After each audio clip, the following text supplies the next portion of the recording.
But before that letter changed everything, the mansion was full of lights, music, and people who believed they were watching a perfect love story. At 7:30 that evening, the Whitmore estate looked like a palace. More than 200 guests had arrived for the engagement party of Daniel Whitmore, a 42-year-old billionaire who owned hotels, shipping companies, and half the tallest buildings in the city. Gold lights covered the garden. White roses lined the marble steps. Waiters moved quietly with silver trays, and near the kitchen door stood Clara Bennett. Clara was not a guest, she was the maid. She wore a plain black uniform. Her shoes were old but clean. Her hair was tied back tightly. She kept her head low and carried a tray with both hands. Beside her stood her 3-year-old daughter, Lily. Lily had big brown eyes, soft curls, and a small blue ribbon tied around her wrist. It was not expensive. It was faded at the edges. But Lily kept touching it like it was the most important thing in the world. "Stay close to Mommy," Clara whispered. Lily nodded. "I won't touch anything." Clara smiled, but her fingers shook around the tray. She needed this job. She needed it more than anyone in that room could understand. Across the ballroom, Vanessa Hart stood beside Daniel Whitmore. She was Daniel's fiancée. Her white dress cost $30,000. Her diamond necklace caught every camera flash. She smiled when guests looked at her. But when her eyes moved toward the servants, the smile disappeared. "Daniel," Vanessa said softly, "why is that maid's child here?" Daniel turned his head. Clara's sitter canceled. Mrs. Hayes said it was fine as long as the child stayed near the kitchen. Vanessa's mouth tightened. "At our engagement party, she's just a child." Vanessa looked at Lily again. Children break things. Daniel did not answer. He had known Clara for only 4 months. She worked hard. She never complained. She arrived before sunrise and left after dark. Daniel had never seen her ask for anything. Lily looked up and saw Daniel watching. She gave him a tiny wave. Daniel smiled back. Vanessa noticed. Her fingers pressed into Daniel's arm. "Don't encourage it," she said. Daniel looked at her. "Encourage what?" Vanessa smiled again as 2 guests walked past. "Nothing," she said, but her eyes stayed on Clara, and Clara felt it. Have you ever felt someone dislike you before they even knew your name? Clara felt that all evening. She looked down at Lily's blue ribbon and whispered, "Remember, baby. Quiet feet, quiet hands." Lily nodded again. But sometimes truth does not stay quiet. For the next hour, Clara moved through the party like she was trying to disappear. She refilled glasses. She cleared plates. She picked up napkins from the floor before guests stepped on them. Lily stayed beside the wall, holding a small cloth doll with one missing button eye. The doll's name was Rosie. Clara had made it from an old pillowcase when Lily was 2. It was not pretty, but Lily loved it. Every time the room got too loud, Lily pressed Rosie to her chest. "Mommy," Lily whispered, "are these people happy?" Clara looked toward Daniel and Vanessa. Daniel was speaking to an older guest. Vanessa was laughing too loudly beside him. "I hope so," Clara said. Lily frowned. "The pretty lady is not happy." Clara quickly put a finger to her lips. "Shh." But Vanessa had already turned. She walked toward them with a glass in her hand. 2 women followed her. They were her friends, both dressed in designer gowns. Vanessa stopped in front of Clara and looked down at Lily. "What is that?" she asked. Clara swallowed. "My daughter, Mom." "I can see it's a child," Vanessa said. "I mean that thing in her hand." Lily held Rosie tighter. "It's my doll," she said quietly. Vanessa gave a small laugh. "It looks like something from the trash." The 2 women behind her laughed too. Clara's face went pale. "I'm sorry, Mom. She'll keep it away from the guests." Vanessa leaned closer. "This is not a daycare. This is the most important night of my life." "Yes, Mom. And you brought a child with a dirty doll." "It's clean," Lily said. Clara's heart jumped. "Lily, please." Vanessa looked at the toddler. "What did you say?" Lily's lip trembled, but she did not look away. "Rosie is clean. Mommy washed her." For an instant no one spoke, then Vanessa smiled. It was not a kind smile. "How sweet," she said. "The maid's child has manners." Clara lowered her head. "Please forgive her." Vanessa looked Clara up and down. "You should be grateful Daniel lets people like you work here." Clara's hand tightened around the tray. "People like you." She had heard words like that before. In stores, in offices, in hospital waiting rooms. Words that sounded soft but cut deep. Daniel was across the room and did not hear. Mrs. Hayes, the house manager, stepped forward. "Miss Hart, I'll take Clara back to the kitchen." Vanessa lifted her hand. "No, let her work. Since she wanted to bring her child, let her prove she can manage both." Clara nodded. "Yes, Mom." Vanessa turned away, but before leaving she looked at Lily's wrist. "What's that ribbon?" she asked. Lily touched it. "My grandma gave it to Mommy." Clara froze. Vanessa noticed. "What grandma?" Clara answered quickly. "No one important, Mom." Vanessa stared at her for a moment, then she walked away. But now she had seen the ribbon. And that ribbon mattered. Remember this detail. By 9, the ballroom was warmer. Guests were louder. Cameras flashed near the cake table. The engagement cake had 5 layers. White icing, gold flowers, a small diamond-shaped topper with Daniel and Vanessa's initials. Vanessa stood beside it, smiling for photos. Daniel, come here, she called. They want one more picture. Daniel stepped beside her. Clara stood nearby with a tray of champagne glasses. Lily stood behind her, clutching Rosie. A waiter rushed past too quickly and bumped Clara's elbow. One glass tilted. Clara caught the tray before it fell, but a few drops of champagne splashed onto the edge of Vanessa's white dress. The stain was small, almost nothing, but Vanessa looked down as if someone had ruined her whole life. What did you do? She snapped. Clara's face drained. I'm so sorry, Mom. Someone bumped. Don't blame someone else. I'm not. I'll clean it right away. Everyone nearby turned. Daniel looked from the stain to Clara. Vanessa, it's only a few drops. Vanessa's smile vanished. Only a few drops? This dress was custom made. Clara stepped forward with a napkin. Please let me. Vanessa slapped the napkin from her hand. The napkin fell to the floor. Lily gasped. Clara bent down to pick it up, but Vanessa pointed at her. Don't touch me. The room became quiet. Clara stayed bent for 1 second longer than she needed to. Maybe because standing back up felt harder than bending down. Then Lily moved. She picked up the napkin with her tiny hand and held it toward Vanessa. My mommy can fix it, she said. Vanessa looked down at the child. That was the moment her anger found a smaller target. You, Vanessa said. You should not even be here. Lily stepped back. Clara quickly pulled her daughter behind her. Please, she's only 3. Then keep her in a kitchen where she belongs. Daniel's jaw tightened. Vanessa. But Vanessa was already too far gone. She looked around at the guests. She saw cameras. She saw whispers. She saw her perfect night slipping away. And instead of calming down, she chose cruelty. Do you know how embarrassing this is? Vanessa said. I invite the best families in the city and my dress is stained by the help. Clara's eyes filled but no tear fell. She did not cry. She did not argue. She just held Lily closer. What would you have done if you were standing there? Daniel took 1 step forward. That's enough. Vanessa turned on him. No, Daniel, it is not enough. Then she looked at Clara. Her voice became sharp. You have been careless since the day you came here. Clara whispered. I have never missed a day.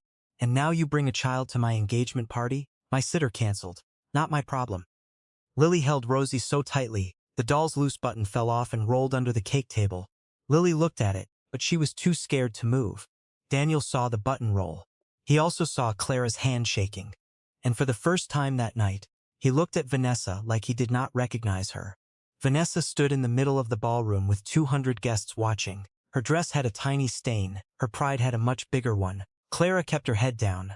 I'll leave the room, Mom. Please don't punish Mrs. Hayes. She allowed Lily because I had no one else. Vanessa laughed once. You think I care about your excuses, Daniel said. Vanessa, stop. But she ignored him. She pointed toward the service door. You're fired. Get her out. The words hit the room like a dropped glass. No one laughed now. Mrs. Hayes covered her mouth. One waiter looked down at his shoes. A guest slowly lowered his phone. Clara did not move. For a second, it seemed like she had not heard. Then she nodded once. Yes, Mom. Daniel stepped forward. Clara, wait. Vanessa turned to him. No, Daniel. She is done. You don't make staffing decisions here. I will be your wife in 3 weeks. That doesn't give you the right to humiliate people. Vanessa's face changed. She had not expected him to challenge her in public. She ruined my dress, she said. It can be cleaned. She brought a child. She had permission. She talked back. Daniel looked at Lily. The little girl was hiding behind Clara's skirt, her doll pressed to her chest with one button eye missing. She is 3 years old, he said. Vanessa lowered her voice, but everyone still heard her. Then maybe her mother should have thought of that before dragging her into a world she doesn't belong in.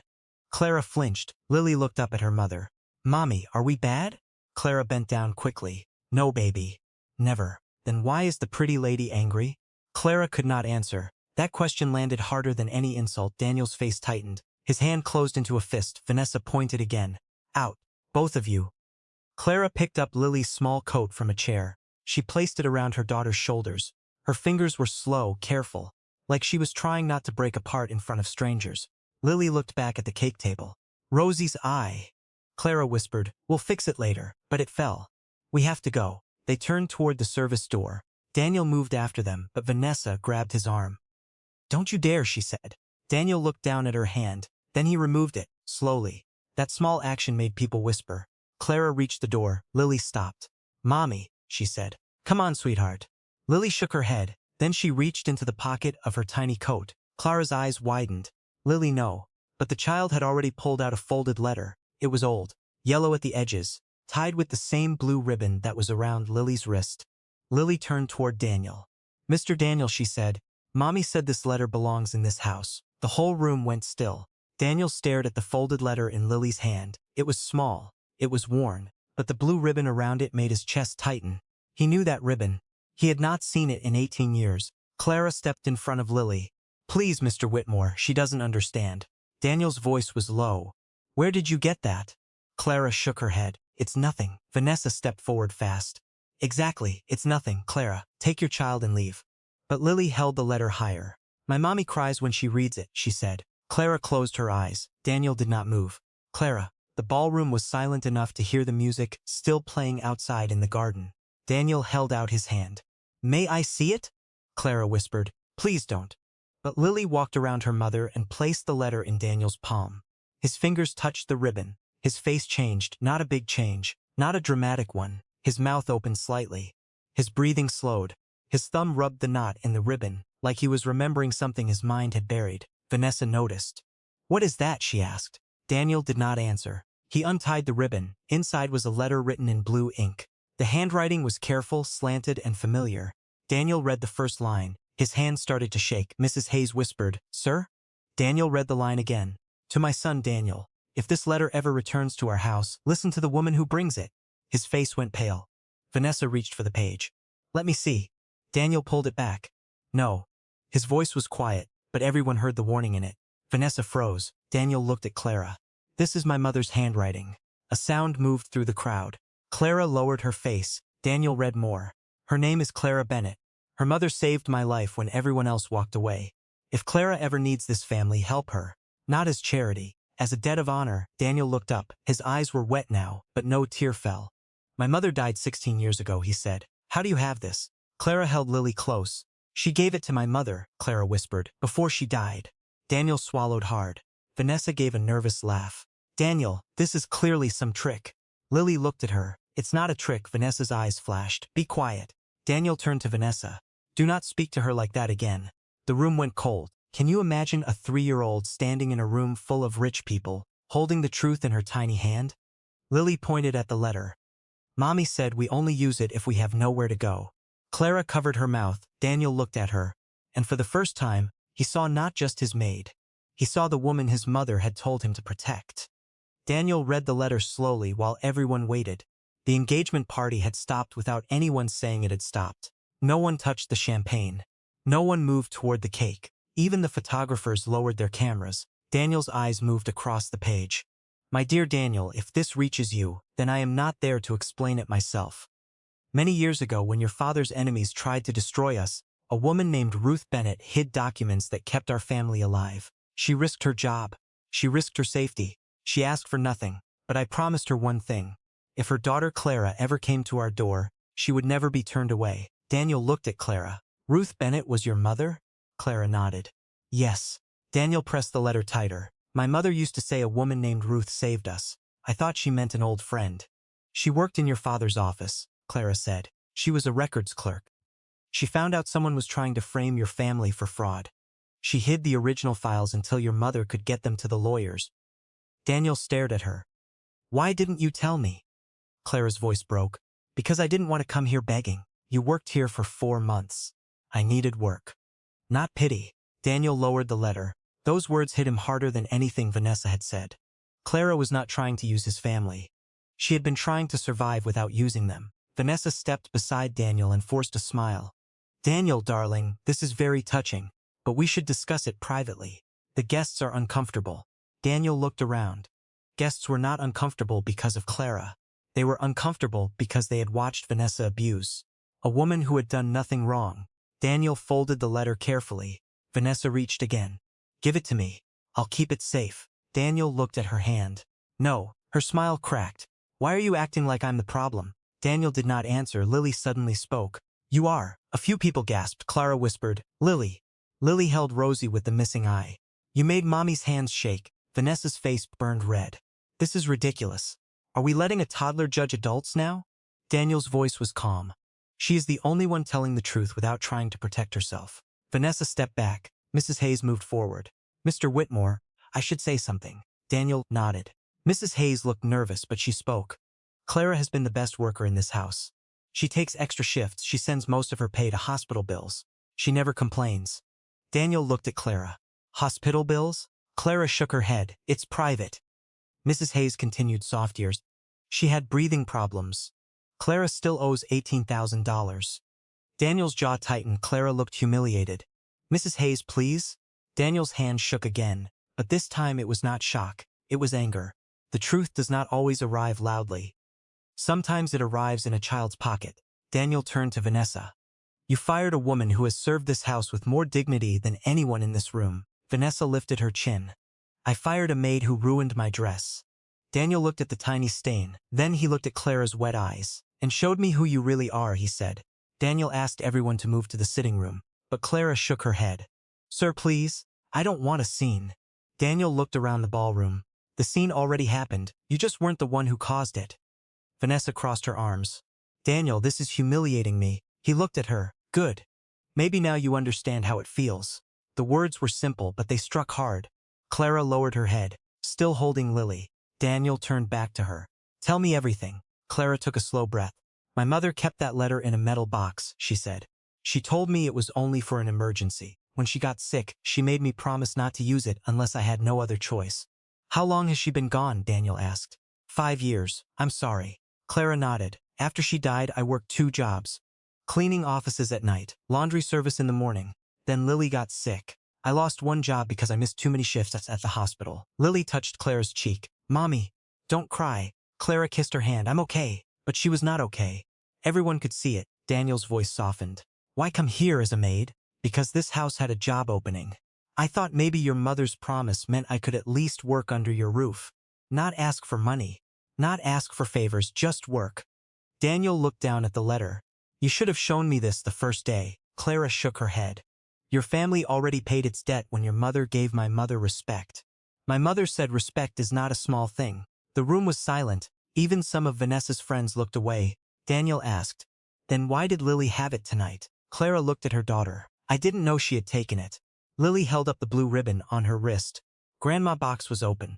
Mommy was crying yesterday. She said if bad things happen, Grandma still knows. Clara closed her eyes. Daniel felt something twist in his chest. Yesterday, that meant Clara had already been afraid. Why were you crying yesterday? He asked. Clara did not answer. Mrs. Hayes looked at Vanessa, then at Daniel. Daniel understood. Vanessa, he said slowly. What happened yesterday? Vanessa rolled her eyes. Nothing serious, Clara whispered. Please don't. Daniel's voice lowered. What happened? Clara finally spoke. Miss Hart told me after the wedding, most of the old staff would be replaced. She said I should start looking for another job because she didn't want a maid with a child around. Daniel turned to Vanessa. Vanessa lifted her chin. I was planning household changes. You threatened her job. I was being practical. You did it before I married you. Because you are too soft with staff. The word staff came out like dirt. Daniel stared at her. For years, people had called him cold, hard, too focused on business. But even he knew the difference between leadership and cruelty. Lily tugged Daniel's sleeve. He looked down. Can mommy still work? Lily asked. Daniel crouched to her level. Your mommy can work here if she wants to. But no one will ever talk to her like that again. Lily nodded seriously. And Rosie? Daniel looked confused. Lily held up the doll. Her eye fell. For the first time that night, a tiny smile touched Daniel's face. We'll find it. He stood and looked toward the cake table. A waiter quickly bent down and found the small button. He placed it in Daniel's hand. Daniel gave it to Lily. Here. Lily smiled. Thank you, Mr. Daniel. Vanessa scoffed. This is insane. You're choosing a maid's child over your future wife? Daniel looked at her. No, he said. I'm choosing the truth over a lie. Vanessa's face changed. The sweet smile was gone. The soft voice was gone. The perfect fiancée was gone. In front of everyone, she looked angry, cornered, and dangerous. You are making a mistake, she said to Daniel. Daniel folded the letter and put it inside his jacket pocket. Maybe, but it won't be marrying someone who enjoys hurting people. Vanessa laughed, but her voice shook. Hurting people? She spilled champagne on me. Daniel said, that was an accident. She embarrassed me. You embarrassed yourself. A few guests looked down, trying not to react. Vanessa pointed at Clara. She planned this. She brought that letter on purpose. Clara stepped back. No, she wanted money. I never asked for money. She wanted attention. Clara's eyes filled again. I wanted to leave quietly. Lily stepped forward. Mommy said don't show the letter. Vanessa snapped. Enough from you. Daniel moved between Vanessa and Lily. I warned you. Vanessa looked around the room. She could feel control slipping. So she reached for the only thing she knew. She attacked. Fine, she said. Ask her why she never told you about the letter. Ask her what else she is hiding. Clara froze. Daniel noticed Vanessa smiled. See, there is more. Clara whispered, it has nothing to do with this. Daniel looked at her gently. Clara? Clara held Lily closer. My mother also left another note, she said. Not from your mother, from herself. Vanessa frowned. She had not expected that, Clara continued. It said if I ever worked for the Whitmore family, I should keep my distance from people who came near Daniel for money. The room shifted. Vanessa's eyes narrowed. What is that supposed to mean? Clara looked down. I didn't know you. I didn't judge you. But, Clara took a breath, but last week I heard you on the phone. Vanessa went still. Daniel turned fully toward her. Clara's voice was quiet. You were in the east hallway. You said once the wedding was done, the prenup would be changed. You said Daniel trusts guilt more than love. A sharp silence filled the room. Vanessa's mouth opened, then closed. Daniel's face became hard. What prenup change? He asked. Vanessa gave a forced laugh. She misunderstood. Clara shook her head. Maybe I did. That's why I said nothing. Lily lifted Rosie. Pretty lady said, 3 weeks and the old man's money is mine. Gasps broke across the room. Daniel did not blink. Vanessa whispered, you little brat. Daniel's voice cut through the room. Leave. Vanessa looked at him. Daniel, now. Her friend stepped away from her. That hurt her more than Daniel's words. Vanessa looked around at the same guests she had tried to impress. Now they were staring at her like she was the stain. Vanessa tried one last time. She softened her face. She let her eyes shine with fake tears. She reached for Daniel's hand. Please, she said. I was angry. I said things I didn't mean. Daniel pulled his hand away. Clara looked down. She did not want to watch another person's life fall apart. Even after everything Vanessa had done, Clara did not smile. That is how you know someone has a good heart. They do not enjoy another person's shame. Vanessa saw Clara's silence and hated it. You think you won? She said. Clara looked up. No, I think my daughter is tired. Daniel turned to his security chief. Please escort Miss Hart out. Vanessa's face went white. You can't do this to me. I can, Daniel said. And I should have done it the first time you spoke to someone like they were beneath you. This is because of her. No, this is because of you. Security stepped forward. Vanessa looked at the guests.